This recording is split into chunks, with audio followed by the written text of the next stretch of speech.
That backlash Mark asked about, you're not bothered that some states might say, hey, we do not have a minister from this, or we do not want our son or our daughter to be a minister of state, or how do you say that? A junior minister, like I said, I don't think it's really going to, there's going to be any backlash. You could have 19 ministers and you could have 17 ministers of state. Like I said, there are some ministries which have been merged that probably one minister will not be able to cope. But it is this unnecessary overhead that we want to really cut down. Okay. That's on the one hand. Are we going to break? No. Let's quickly delve into politics, because some people will say that all of those grand things that you want to achieve might not be achievable if you're not together politically. It would seem that the APC was a house divided against itself. How do you respond to that? Mokpe, I am the spokesperson for the APC, and my constitutional role is not to come here and wash in public our dirty linens. Whatever the crisis is, I can assure you we'll resolve it. We, more than anybody, appreciate the fact that the mandate given to us was a pan-Nigerian mandate, and we are going to do everything possible to ensure smooth governance. I will not say more than that on the issue of the national crisis, on the issue of the crisis in the National Assembly. You still have a crisis? Of course we still do have. I will admit that, but we are working towards resolving it. How close are you to a resolution? Very close. Can you tell us then about, let's talk about your plan for power. Because we've spoken to a lot of people about power. When we read your manifesto on power, and many thought, how is this going to happen? Maybe you should refresh our memory. Did you promise that you're going to give Nigerians 5,000 megawatts every year? No, we did not. Not in our manifesto. What's the target? You see, in our manifesto, what we said was that we would audit the power situation as we inherited it. Then we will now monitor performance and do incremental, we have an incremental addition.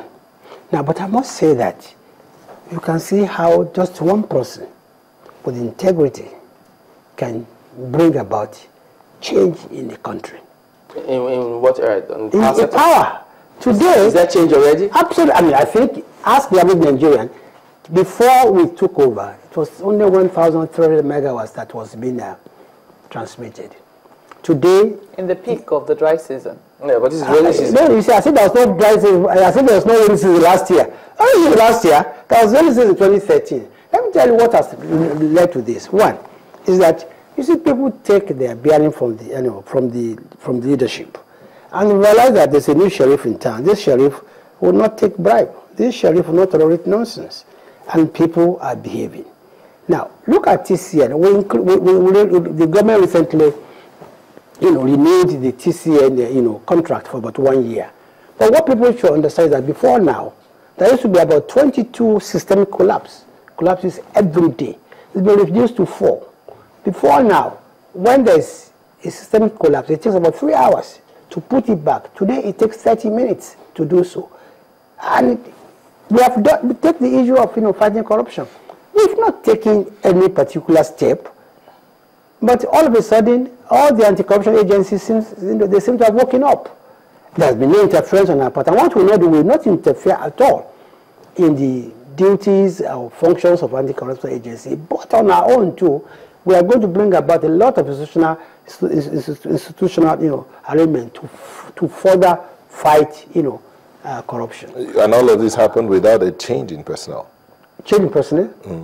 In these agencies. Look, you see, you don't, for the sake of change, change everybody. And I remember when the president was campaigning, he kept saying there are enough laws in this country to deal with corruption, which is true. There's a limit a limit of approval for every officer. It was the impunity and disregard for the rule of law that led us here. But all of a sudden today, everybody seems to understand that these rules exist and they are invoking it. Alhaji, we have a problem here in the sense that, you say that your role is not to wash dirty linen in public, but my role is to ask you this question. My role is to and I think that you can answer as many as you should answer. In the House of Representatives, we understand that some solution has already been worked out. It's been in all the media. We just need you to confirm that that is actually the truth, that the Speaker's faction, it would seem, is offering an olive branch to the other faction. We do not know if that faction is the party's faction, but to the other faction in the House of Representatives, saying that, look, if we will concede this role to you, but we do not want anybody from this particular areas. Is the party looking at that as an option? Is zoning finally part of the things that you're considering? All I will say is that when we arrive at a solution, the whole world will know. You see, we are still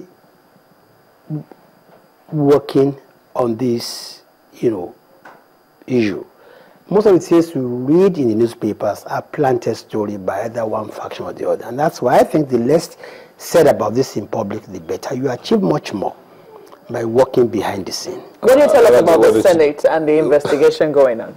Honestly, we have no hand in investigation. We do not know what is, as a party. Are you aware of the situation? I read it like you did in the papers. Are you taking it with a pinch of salt, or do you think that's another story planted in the papers? No, I think the first PRO confirmed that yes, there's investigation going on, so I have no reason to disbelieve him.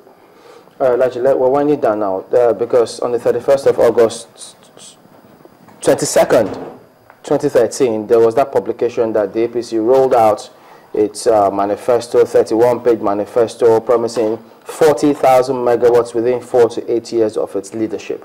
That's correct. That was the roadmap. That was the manifesto. Okay. After which we amended our manifesto. That was the roadmap. You're correct. So is that one still? No, what is a manifesto that is not the guiding? That is it's like the Bible or the Quran, like the manifesto. This was the roadmap. After which is set up, and they realized that some things that are probably not achievable. Whatever you can only hold us accountable to what is in our manifesto. So what does the manifesto say about the plan? Because I checked that manifesto, I didn't see this yes. so that's why I thought. Yes, it's true, because this is not our manifesto, it's a roadmap. So what do we do? What do we do with this target? Do you still have a target, and what is the target for electricity generation? You see, setting a target of, say, 20,000 megawatts, realize, it's not professional, because you must also look at what is the capacity of the transmission, of your transmission to even, what's the capacity, because as of today, anything in excess of 5,000 megawatts cannot be transmitted. So you also need to, expand your transmission capacity to be able to increase your generation. So all this has been taken together. Yeah, the question is, what is the difference between the roadmap and manifesto? Roadmap was a talk show. Was like a workshop at which people came, and said, look, this is what the party should do. This is what's wrong with Nigeria. What party should do. But after which the party sat down and said, look, we need a manifesto. They took ideas from everybody, and the manifesto is like now the compass that will guide the party. But again, even the manifesto will be worked upon against the reality of what you have inherited. And so, in other words, Nigerians shouldn't expect so much even by looking through your manifesto. Nigeria should expect a lot, especially what you promise in our manifesto. And I'm not. But you're saying is we worked at what's been inherited. You see, take for instance, when we came to power, we never knew we were going to, have this kind of, indebtedness. For instance, in the handover notes, federal ministry, each of them alone have obligations totaling 1.8 trillion naira. Anyway, Ministry of Transport alone is owing 289 billion naira. Ministry of Solid Minerals 6 billion. Ministry of Works 296 billion. Ministry of Power 369 billion. This is just then the Ministry of National Planning is owing just under $1 trillion, while the Ministry of Finance is owing 90 billion and $3 million. Now, what I'm saying is that this information we got very late, because we didn't get the handover notes until about the 25th of May. Now, it's good to have a manifesto. It's good to have a blueprint.